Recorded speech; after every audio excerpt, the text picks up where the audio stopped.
There's a pretty infamous glitch in The Legend of Zelda Twilight Princess.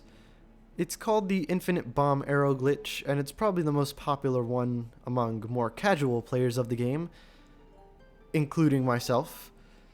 And I've gotten far enough to where I can perform the glitch. The thing is, the method of execution for the Wii U version isn't exactly the same as the GameCube and Wii versions. So I decided I'd show how to do the Infinite Bomb Arrow glitch in The Legend of Zelda Twilight Princess HD. There are a few prerequisites. First off, you need to have more than 3 hearts, or at least be able to take more than 3 hearts of damage. So have 4 hearts, have a fairy on hand, or maybe a potion. Just make sure you could take 3 hearts. Second, you need to have the Master Sword, or at least get as far as having the Master Sword. By which I mean, don't get the Master Sword unlegitimately. If you're playing the game as intended and you have the Master Sword, you can perform this glitch. Next, you need to have unlocked the boating minigame. There is a warp to it, and it's near the fishing hole, actually very close to Zora's domain. So it shouldn't be too hard to unlock. You need to play it as a human. Although, we're not exactly going to be doing that. What you gotta do is you need to play this, well, not play, but howl the song for this bird grass here. I don't know if that's exactly what it's called. But you play the song and you initiate a minigame, one where you pop a bunch of balloons. And what you gotta do is fail the minigame. This will take us back to Lake Hylia in front of the bird, and he'll ask us if we want to play the minigame again. We need to say no. The reason we're doing this is because usually in Zelda games, when you fall into a pit or something like that, the game restarts you where you entered that room. And by failing that minigame, we technically made entering the room the same as talking to this guy after we failed the minigame. So now we need to find a way to fall into a pit, but as a human. The way to do it in the GameCube and Wii versions of the game was to take out your claw shot while swimming in the water. And if you ZL target and swim towards this wall here, you can see that Link is clearly clipping into the ground, and he would clip through the wall as well and fall out of bounds. The Wii U version, that doesn't quite work. So we need to find a different place to go out of bounds. Luckily, there's this channel called Aurum, A-U-R-U-M, that has a series called What a Glitch, where in their Twilight Princess video, they showed how to get out of bounds here in Lake Hylia. I'll have a link to the channel in the description below.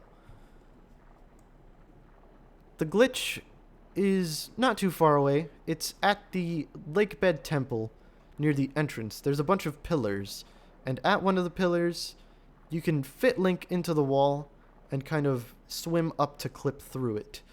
You don't have to do it exactly like this, but it's the one I found and it's pretty easy to do. So just clip through here and you'll be out of bounds. The next thing we need to do is swim all the way until we're off the map. Once we do so, we'll fall because the water isn't off the map, so it takes a little while.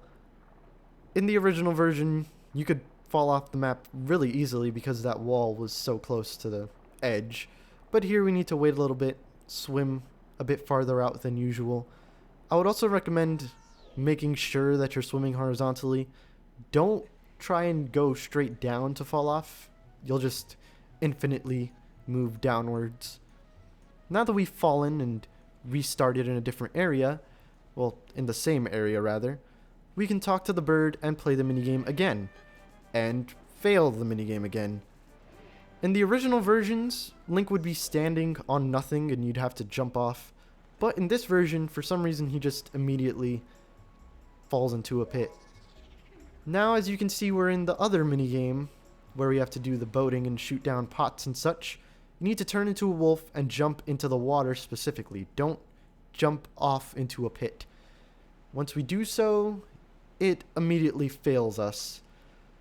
So, Link's looking Pretty snazzy there.